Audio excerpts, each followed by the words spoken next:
Rocky Top, you'll always be home, sweet home to me. Good old Rocky Top, Rocky Top, Tennessee. Well, Rocky Top is no longer going to be home, sweet home to Nico Iamaleava. Now Nico Iamaleava. He has decommitted from the University of Tennessee. He's entering the transfer portal. And it's this kind of a strange story how this happened. A few days ago, story broke that he was in contract negotiations with the University of Tennessee, and then Nico's dad comes out and tweets, I don't know what you're talking about. Nobody knows anything about this contract negotiations. And, you guys are playing more games off the field than games on the field and all this other stuff and everything else. And Nico's like, yeah, I don't know where this is coming from. And then all of a sudden he's not showing up practice right before the spring game, no practice, and then this morning, Hype goes and addresses the team and says, yeah, that Nico is no longer a Tennessee Vol, and he's entering the transfer portal. So right now, as it looks, as far as Tennessee is concerned, he said we want guys that want to be Tennessee Vols, and this is what we want, and everything else, and this is the nature of college athletics anymore. I can't even call it college athletics. I guess the minor league to the NFL anymore. But as it stands right now, it looks like Jake Merklinger, who was highly recruited, and as a redshirt freshman, looks like he's going to be the guy. Don't know where Nico's going to end up. It's a weird thing because there's supposedly the next window for the transfer portal and the spring transfer portal is only a 9-day window. It's like April 16th to April 25th. And, what teams have a spot for them, because we've already had a lot of movement right at the, during the tail end, even during the playoffs of players moving. Carson Beck went from Georgia to Miami, signed a $4 million deal, and so on. And so, you know, who's who's got money left for him, two, who's gonna go after him, and so on. I don't know, maybe he's already got a deal in place. Maybe that was why he went back to Tennessee, said, hey, I've got an offer for this and I want to take it unless you match it or something along that. Who knows? I'm speculating there. But this is where we're at in college athletics now, because when you allow the universities to pay players to the level that we're doing it with no cap and no regulation and let it be the wild, wild west, this is what happens.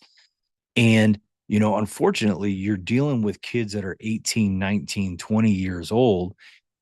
And of course, they're just going to go where they're going to get money, where they're going to get publicity, where it's going to be all fun and, everything for them. So, I mean, the parents need to step in. The adults in the room need to put their heads together and say, okay, let's rein this in. Let's figure this out. If it's going to be a business, then let's run it like a business.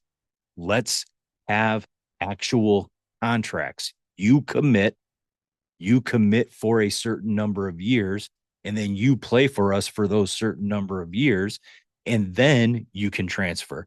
If you commit for 2 years to us, then you're here for 2 years. If you commit for 3 years, you're here for 3 years, and so on.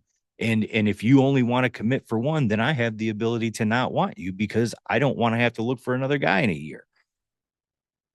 If it's going to be a business, let's run it like a business. But the first problem is we're allowing universities to have too much money spent on getting players to come to them. And this is what's causing the issue.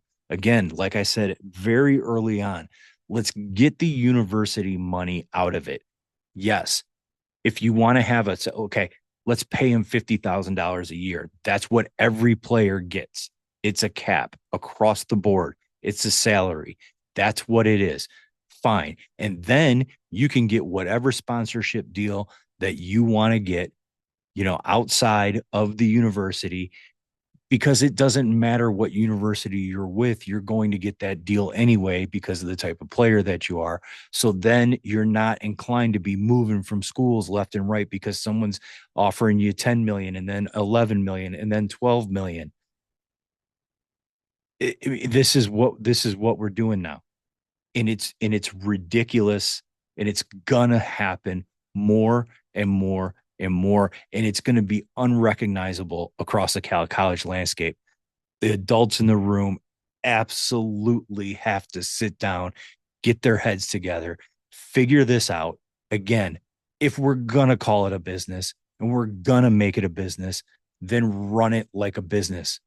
Don't run it like you just sent a 5-year old into the gas station with $100 bill on a road trip and said pick something out. This is what he's going to come out with all kinds of nonsense, and this is where we're at with it. So we don't even know what's going on. You know, we'll see where Nico lands. We'll see if Tennessee's even gonna try to bring in somebody else, or like I said, you got Jake Merklinger, who is highly recruited, and he's a red shirt freshman. Do you run with that and let it happen? So um stay tuned. We'll see where this goes. I feel like this is just the beginning. Just the beginning.